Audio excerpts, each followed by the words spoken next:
హన్మకొండ జిల్లాలో Kanakadurga chit funds company అరాచకం బయటపడింది. చిట్టి డిపాజిట్ డబ్బులు అడిగినందుకు కస్టమర్ను ఆఫీస్లో వేసి తాళం వేసింది ఆ యాజమాన్యం. దీంతో నిన్నటి నుంచి బిక్కుబిక్కుమంటూ చిట్ ఫండ్ ఆఫీస్లోనే ఉన్నాడు ఆ బాధితుడు.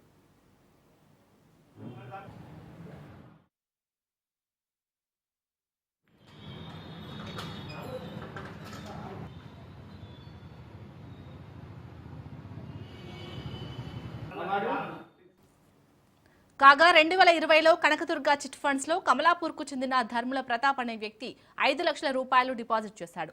డిపాజిట్ మెచ్యూరిటీ అయిపోయినా కూడా డబ్బులు ఇవ్వకుండా యాజమాన్యం వేధిస్తుందని బాధితుడు ఆవేదన వ్యక్తం చేశాడు. ఉదయం నుండి ఆఫీసులో కూర్చోబెట్టి చిట్ ఫండ్ ఉద్యోగులు బెదిరింపులకు పాల్పడ్డారంటూ ఆరోపించారు. 2 ఏళ్లుగా డిపాజిట్ చేసిన డబ్బుల కోసం తిరుగుతున్నారని, డబ్బులు ఇవ్వకపోగా తిరిగి తనపైనే కేసులు పెడతామంటూ బెదిరిస్తున్నారని వాపోయాడు.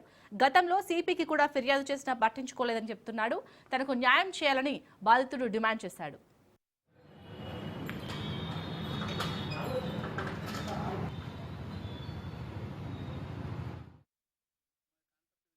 కమలాపూర్ మండలు హన్మకొండ జిల్లా. నేను కనకదుర్గ చిట్ ఫండ్ లో కొన్ని డబ్బులు 2000 సంవత్సరంలో పెట్టడం జరిగింది. నేను ఒక 2 సంవత్సరాల నుంచి నా డబ్బులు నాకు కావాలని సార్ దండం పెడతా సార్, కాలు మొక్తా సార్, నాకు పైసలు కావాలి సార్, నేను పరిస్థితి బాగాలేదు సార్, నా చావు తప్పించి శరణ్యం లేదు సార్, ప్లీజ్ సార్ అని చాలా సార్ రిక్వెస్ట్ చేసిన. చైర్మన్ తిరుపతి రెడ్డిని, వాళ్ళ అల్లుడు కమలాకర్ రెడ్డిని రిక్వెస్ట్ చేస్తే ఇస్తామన్నారు, ఇవ్వలేదు. నన్ను చాలా సార్లు ఈ చిట్ ఫండ్ చుట్టే 2 సంవత్సరాల నుంచి నేను తిరుగుతున్నా, నా డబ్బులు ఇవ్వడం లేదు. మరలా నేను ఒక 2-3